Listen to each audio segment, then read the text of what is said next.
Good evening, everybody. Welcome back to Horse Center. Tonight, of course, we're joined by the absolutely ever incredible Sean and Kylee Jordan. Kylee, how are you this evening? Good. How are you guys? Good, thank you. Thanks for joining us again. So the last time you were here was the end of March of this year. And in that show, I mentioned to us that you really weren't thinking much about your future. And I think you said something along the lines of whatever will happen, will happen. So let's talk about a little bit about what's happened since then. A lot. Let's see. You won the title at Will Rogers. You won the title at Prairie Meadows. What is you got? 132 wins in 2022, over $3 million, more wins than any other female jockey in North America. So tell us what's happened. A lot. I've had a lot of success in both Will Rogers and Iowa. I've rode a lot of horses, and now I'm here in Keeneland getting ready to ride in the Breeders' Cup. So it's pretty exciting. So you got your first. This is almost like I mean, at some point you got to be like, this is unbelievable. How many times a day do you pinch yourself? Yeah, it's pretty crazy.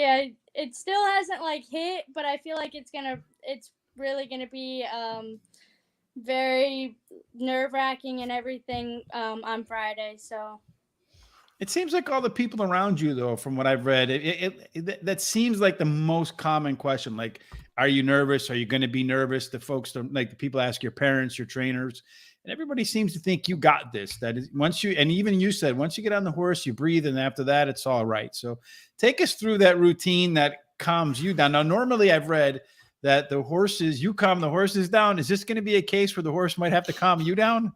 Yeah, it might be. When I go to a new track, I just kind of get nervous because I'm more anxious, I guess, just because I don't know where everything is and where I need to go and stuff like that. But as soon as I get on the horse, I just kind of settle down. I'm like, I know why I'm there and stuff like that. So, I mean, I'm sure that's how it's going to be on Friday, just because the crowd is going to be huge and everything like that. But I think once I get out on the track and Tyler being a chill horse, he's super relaxed all the time. I think that it'll be good once I get out on the track. I have to say I disagree with your assessment a little bit, not knowing where everything is. Seems to me the one thing that a jockey needs to know where it is, the finish line. You've got that one down pat. Yeah. Absolutely, for sure. So we're certainly looking forward to it. Tell us a little bit about your preparation for this. Well, I was going to go. Wait, let me rewind a little bit. I'm getting ahead of myself. So your first ride was in May of 2021. Is that right? May 31st of 2021. Fast forward to November of 2022, just a little more than maybe a year and a half, and you're already riding in a Breeders' Cup. What do you think has made that happen for you? I mean, I'm super fortunate, and the Tyler's Tribe being trained by Tim Martin helped me out a lot. I mean, Tim Martin's always kind of been a guy that's been there for me. He was putting me on horses last year in Iowa when I was still a very green rider, and he's just always been really loyal to me. So I'm kind of lucky that Tyler is trained by Tim, just because the fact that he kept me on, and I don't know how many other trainers would have done that, just because you can get any rider you want almost, So I'm very lucky that Tim Martin is the trainer, and he's a loyal guy, but so I got to thank him for that. So now that you're there and the day is less than 48 hours away before the race will be done and over, how are you getting prepared for your first Breeders' Cup and probably one of many, many, many to come? Just kind of taking day by day, not trying to work myself up about it. Just my sister always jokes because I don't show a lot of excitement, but I just I don't want to psych myself out about it, really. I just keep going, showing up in the mornings. I'm still galloping horses and stuff like that, just treating every day the same. I go get on Tyler every once in a while and just going with the flow, really. So Charles wants to know, because he's feeling full of himself today after beating me in the handicapping contest. Is there any veteran jockey giving you tips that you use now? So many people. I mean, if they're willing to help me, I'm willing to listen. You know, if they want to take time out of their day to give me a tip, I'm gonna take time out of my day to listen to them. I Alex Burzer's been a really big one for me that has always helped me, especially when I first started. And I mentioned that in the earlier show. And then even riders here have pulled me off to the side after my few races here and have told me something that I could have done differently or something like that. So like, yeah, I want people to help me, and I choose to listen every time. I mean, if they tell me something that I don't necessarily agree with, then I don't have to take their tip, but I'm still going to listen, you know, because as soon as you stop listening, then they stop telling you and stop helping you. I can understand that for sure. Now, you said Ricardo Santana was a big help for you at Oaklawn Park. What sort of advice did he give you that you're going to carry into the race on Friday? One of the biggest things that he has told me is treating the races the same, whether it's a big race or a cheap claimer race, just because you don't want to psych yourself out about that. That's a big thing that he's told me, and he obviously knows. He's rode in a lot of big races, you know, so that's probably one of the bigger things that he's told me that has stuck with me, is just not getting yourself worked up about the bigger races. So, Sean, how much credit do we get for being the first interview for Kylee? Well, I don't know. I want to verify that. Were we the first? I don't know. Live type on interview? YouTube. I don't Somebody know. brought that up, and I'm not sure if that's the case or not. I feel like maybe one of the first live ones. Yeah. Yeah, there we go. But we can't take any credit of that. Kylie's putting in all the work, so it's all Kylie. So Kylie, you've been out in Keeneland probably what, like a month now? Yeah, just about a month. So what have you learned that you didn't know about the track, and what do you think has helped you being out there for a month for Friday's race? Probably just riding with these riders here. I mean, every track you go to, there's different things that riders do. Like, you might be riding with the same colony, but it's just the different tracks you go to, they have a little bit different style for each track. I think that's going to help me a little bit, and just being able to ride with the bigger riders here, I think is going to help me, just because sometimes they want to put you in tight or intimidate you or something like that, but being able to ride with them, I think, will help me on the big day.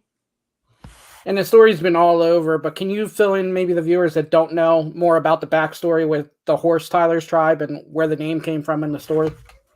So Tyler's Tribe is owned by Tim Martin and Tom Lepick, and Tom Lepick's grandson was diagnosed with leukemia 2 years ago, and all of his supporters and followers on Facebook are called Tyler's Tribe. So when Tom bought Tyler, he named him Tyler's Tribe, and now it's just going through the roof with his name and all the supporters and followers. It's awesome. And at what point did you know you were going to be the jockey of this horse? And I think I worked him 3 weeks before his first race. I worked him out of the gates one time, and it might have been about a month. I worked him out of the gates one time, and I worked him from the pole. And I knew he's never been the best workhorse in the mornings, but I knew that he had a lot of talent. But I did not know that he had as much talent as he's shown, just because he is a little bit lazier in the mornings. But he's just been one of the best horses, obviously, to get on, and he's super chill all the time. Never really gets worked up about anything.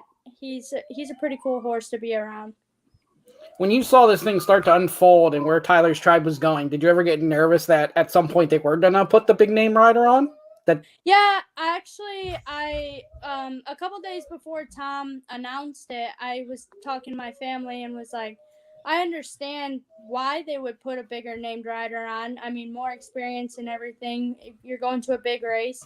But I was hoping that they would keep me on, just because I have gotten along with Tyler, and we were 5 for 5. But I understood if they did. I'm just super grateful that they didn't, and happy to be here. Mm-hmm. And then the other curious question is, where did the turf come from, and what made the decision to switch him to the turf for this race? So he's really fast. He just goes out there, does his thing, and he does it very fast. We didn't didn't really want to stretch him out yet, just because we don't know how far he can go, and we didn't want to test that out on the big day. But we know he's fast, and we're hoping that he handles the turf well, which he has been in the mornings. They actually just galloped him this morning on the turf again, I think. And Tim said that he got over it even better than his last work. So it's feeling like it's working out right, but they just wanted to keep him short. They're thinking about stretching him out in the future, seeing what happens, but they just wanted to keep him short for this day. Can you explain the difference to us from riding a regular, average claimer to a horse like Tyler's Tribe with so much talent, the difference that feels? For me, if I win a cheap claimer or a big race, it's a lot of the same, but this I don't think is going to be the same. Riding Tyler is it's pretty awesome, just because he has so much talent and I can feel that underneath of me. But I like winning either way, if it's cheap or a big race. Mm-hmm. Did it feel any different being on him or riding him? Can you just tell like a lot more behind him? Yeah, you can tell, and he carries so much class within himself. He goes around there nice and easy. I mean, I've been getting on Iowa breds or those smaller breeds, you can tell the difference. He acts like a Kentucky bred, if you will say that, but he just carries a lot of class. So when you were younger, you used to ride pony rides. So how big is the difference? Big. I mean, Tyler is a huge horse, and ponies, we were just out there messing around. They were trying to buck us off. Tyler, I mean, he's a good feeler, but he doesn't ever try to be mean and buck me off. He's pretty cool. So Grandma Horse Racing says, how old were you when you got your first ride? Were you like 19 years old, right? Yep. That was just last year. So a lot has happened from 19 to 20. I imagine you guys grow up in the social media age, not something I had to deal with, something Sean deals with though. So how much is like your phone and your Facebook and all this stuff, the DMs, how much is it blowing up for you in the last year? Quite a bit, especially recently coming into this race. Everybody wants to have a word with me or whatever, but it's a lot, but it's going. Mm-hmm. You know what's crazy about that is you came on at the end of March and we have over 500 views on your show. We just had Chantel on and it was another high show. It was like 430 views. So your show outdid Chantel Sutherland. So this show should even do that much more. So take some credit in that on how much you have grown. So Grandma also says, do you let him run his own race? I think I read somewhere that you pretty much do let him run his own race, but what sort of things do you do to prompt him, just to let him know, okay, now's the time? So yeah, I do. I really try to stay out of his way the best I can. I mean, he knows what he's doing. He kind of sets his own pace, and he rates pretty well. But when he breaks out of the gates, he was so far in his previous races, he just breaks out on top every time, and 2 strides he's out there by himself. A couple of horses have been head and head with me down the backside a couple of times, but I can just feel that Tyler wants to be out there by himself a little bit, so I just let him out a little bit more, but he really does kind of do it all by himself, and he knows when he needs to start making his move. So when the gates open on Friday, if everything goes perfectly, how do you see it playing out? I'm hoping that he breaks out the way he has been. He breaks out really good. And hopefully we can keep the horse on the outside of us, of Bob Baffert's, is pretty nice. But I'm hoping we can keep that horse on the outside of us and he goes out there and runs the same race. So when you win, what sort of celebration do you and the family plan on having? I'm not sure yet, but I'm sure it's gonna be something wild. I imagine. So, I mean, everywhere you go, you have a pretty good following. So when you're at the track on Friday, how much support do you think you're going to get from that, just a ginormous audience? I think quite a bit. It's just a feel-good story, but I have a ton of family coming down, and Tyler's Tribe is coming down, and plus some. I think that there's going to be a lot of people out there rooting for Tyler's Tribe. So, have you guys checked into how many people are allowed in the winner circle? And have you, if you get there, how are you going to determine who gets in and who doesn't? That's funny that you asked that. I was just talking to Tom Lepic about that the other day. He was telling me, he said, you guys better watch out because the winner circle is going to be full. And they're like, I don't think that you can do that. And Tom's like, I don't think you're going to be stopping anybody because they're coming in. So you're going to be kind of like Tennessee when they beat Alabama, huh? I imagine it'll go something like that. All 40,000 people in the stands in the winner's circle. Yeah. Didn't Tom Amos say that too when he had a special win or something? They were trying to say he had to limit it, and he goes, stop us. And they all came in and nothing they could do. Yeah, I'm sure it's going to be like that. So after this race, is this the last race before you head off to Oaklawn and take a little bit of a break?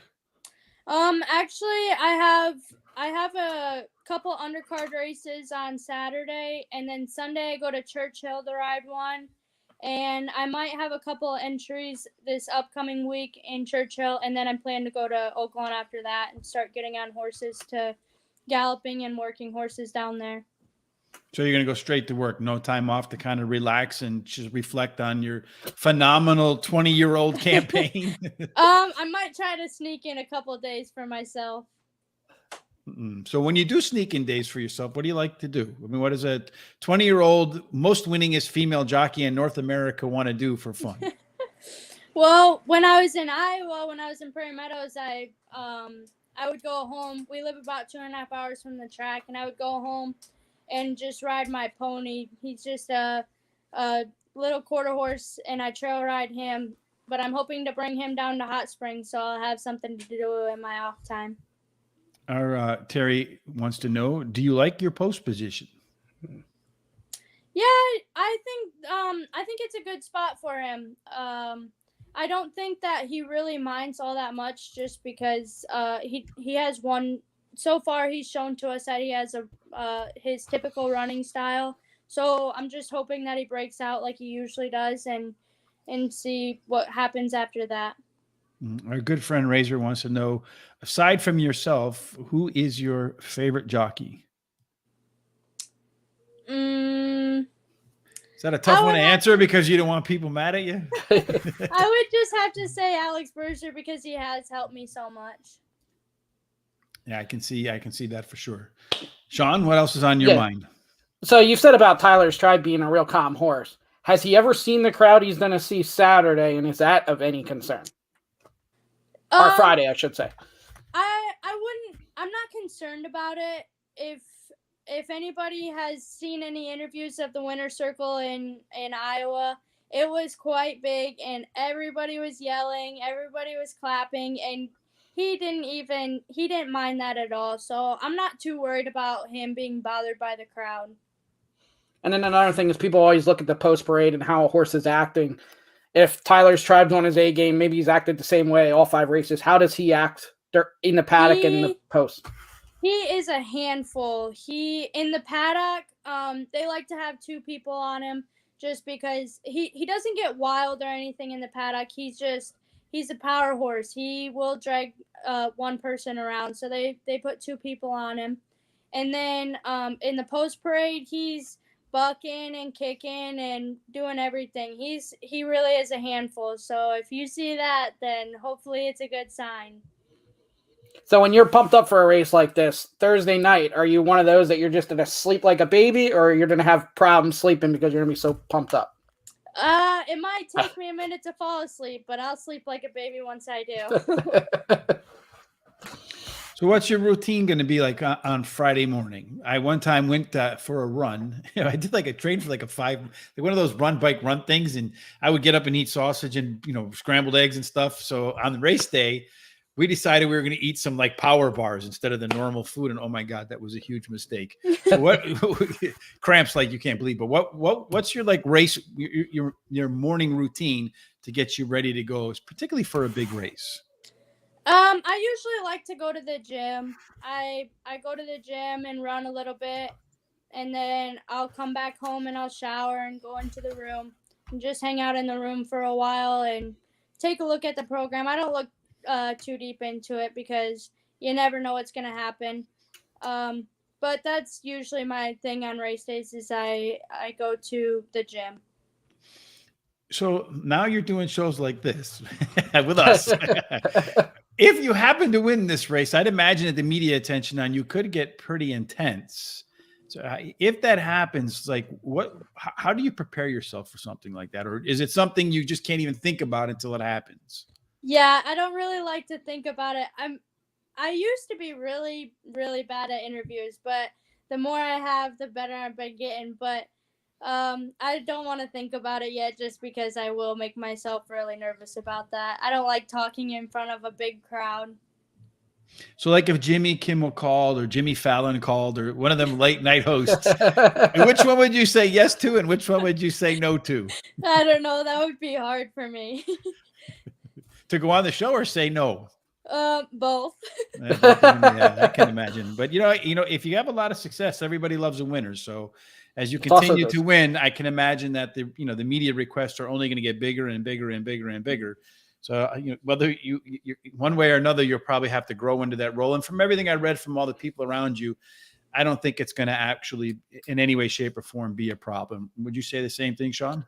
Yeah, and it's the story too. It's you and then it's Tyler's Tribe. You both have tremendous stories and you're together. I have said no pressure, but I think this would be bigger than even Rich Strike winning the Kentucky Derby if Tyler's Tribe gets it done. I think it would do so much more for the sport, and then you wouldn't have that whole Eric Reed controversy and stuff like that. No pressure, but if you do win, it's going to be great for the sport. So, yeah, I don't know what else. Well, I do. How many pieces have you had to do, like recordings and stuff, to air, for TVG, any of them? I should be keeping count, but I'm not. Probably, I think I did one earlier this morning and probably 3 this past week, and that's not even half of them, I don't think. I've been doing quite a few. So one other thing that comes along with success is, I mean, obviously, you've ridden in like some horses in the morning for people like Steve Asmussen, who is one of the top, if not the top trainer in the country. There's got to be a lot of eyes on you in terms of people that are saying, you know what, maybe Kylee should ride for me. I imagine that your phone is kind of blowing up in that respect too. And it seems to me from talking with you here, loyalty is a big, it's a highly important thing to you. So when you weigh your career versus loyalty and the types of mounts you can get, tell us a little bit about how that process will go for you as more and more people call and say, Kylee, we want you to ride on these big name horses.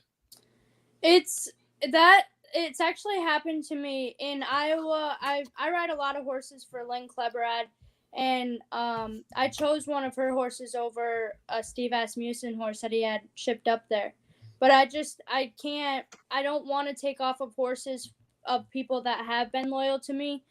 To ride maybe 1 or 2 for a bigger trainer, it might be me getting a foot in the door, but also I have to stay loyal to the people that stay loyal to me, So it has happened to me. I'm sure that I will eventually start venturing out just a little bit more, but right now, as my career is just getting going, I'm trying to stay loyal to the people that have stayed loyal to me. So in terms of, you're from a Midwest, right? An Iowa girl. So if you had your way, is Kentucky where you'd like to make home at the big circuits? Do you think about maybe going out to New York, trying your craft out in California? If you had your way, would you just stay in Kentucky? It's a possibility. I don't think that I will ever not go back to Iowa just because it is home and it's close to family, but if something, if there's an opportunity, I'll take it because I would like to see myself go in different places, but as of right now, I just don't see myself going a whole lot of other places other than Iowa every year just because it is home. Because you see, like, for example, Flavian Pratt, one of the best jockeys perhaps in the world, he was out in California, in the Southern California circuit, which is a big circuit. And he said in order to have a shot at winning the Eclipse, he felt like he had to go to New York. Is winning a jockey title like the Eclipse something that you think about? Like, have you, I know you said wherever it goes, it goes. And it just kind of started a year ago. But somewhere back there, you have to have a journal like check, check, check, check, check. I've done this, this, this. How far down is the Eclipse Award for you? And where do you think that would be? I mean, I have thought about that just because of how my my apprentice year went. I won quite a few races as an apprentice, and I've been thinking about the Eclipse Award and stuff like that and whether I could win that. But yeah, I've thought about it, but I just haven't been like I'm gonna go here to see if it helps me. I just kind of see what, if something comes up, then I'll go. But I don't know. I don't have enough.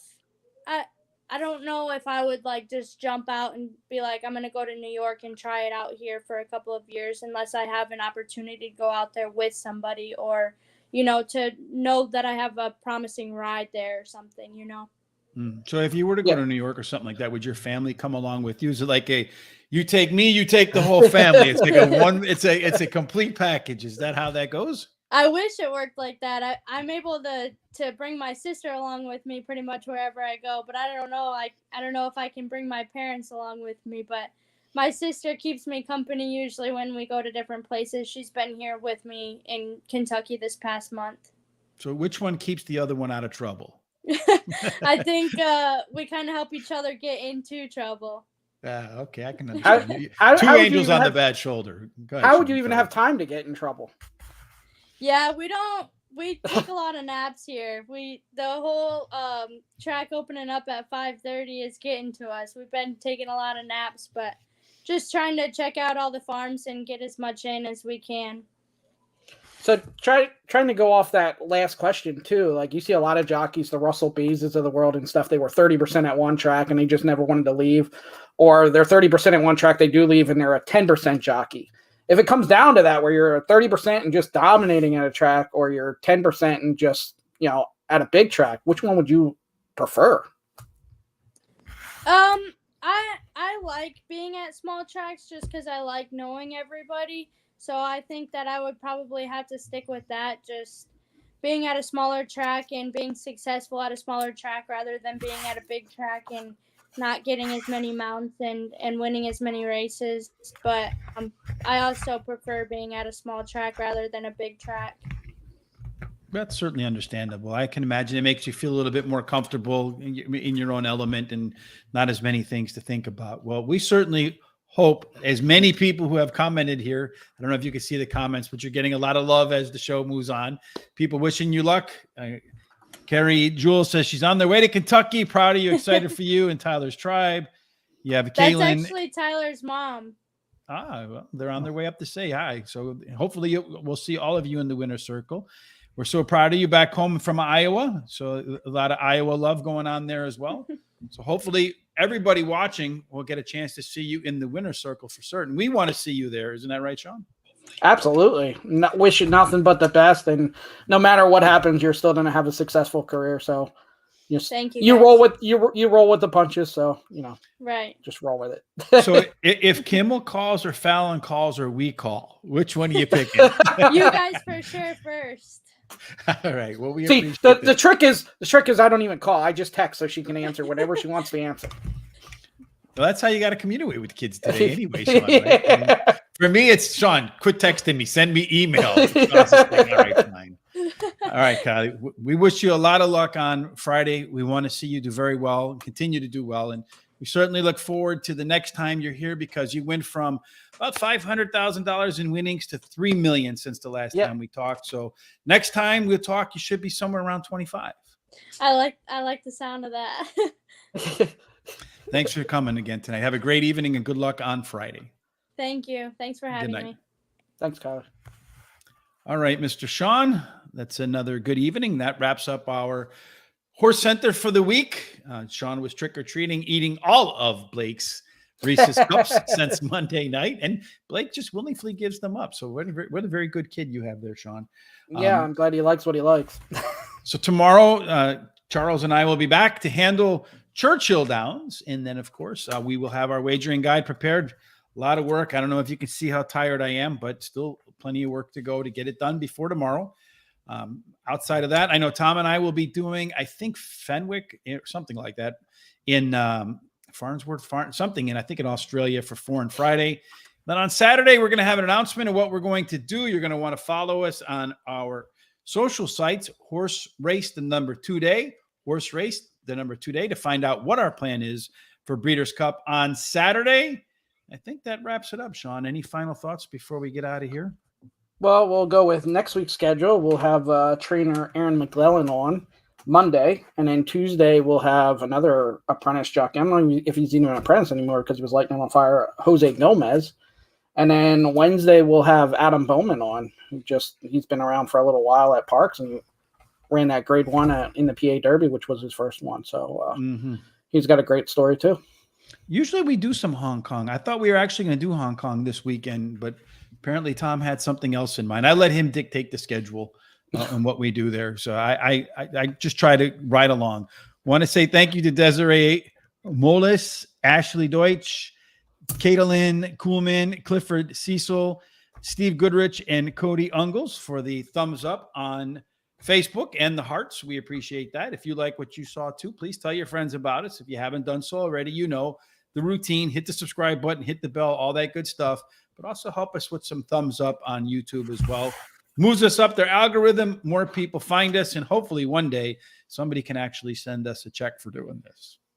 Yeah, absolutely. And we'll have a lot of people that are friends of the show and stuff in this weekend's Breeders' Cup. So always fun to have some people to root for and hope for their safety as well. You don't want any of that neither. So hopefully I'm sure it's a lot of excitement for them. It'll be a nice, clean trip. I think that hopefully everything goes well for the jockeys, like you said, and safe. I think the number one thing is that of all the horses that win, of all the big names that win yesterday, you asked like what would be, and I was going to say this, but kind of the conversation went the other way.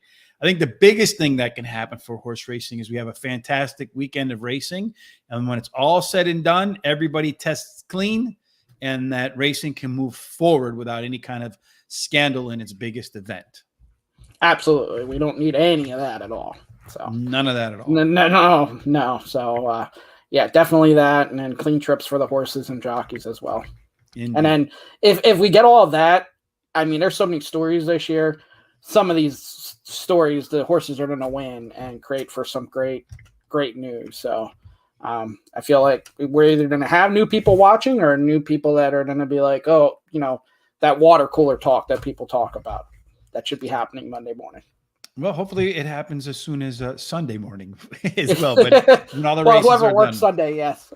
For me, I'm really worried about is making sure that my picks all win. Then I'll be talking to myself. All right, Sean. Have a fantastic Wednesday night, everybody. Look forward to seeing you tomorrow with Charles for Churchill Downs. And then again, keep an eye out, like I said, for Saturday, and then Tom and I for Friday. Till then, everybody, bring a good fight to the sport. We appreciate that, Grandma. We're trying our hardest. I know we get, you get the people online who say, why don't you guys tackle the controversy or the things that go, that aren't going right in the sport.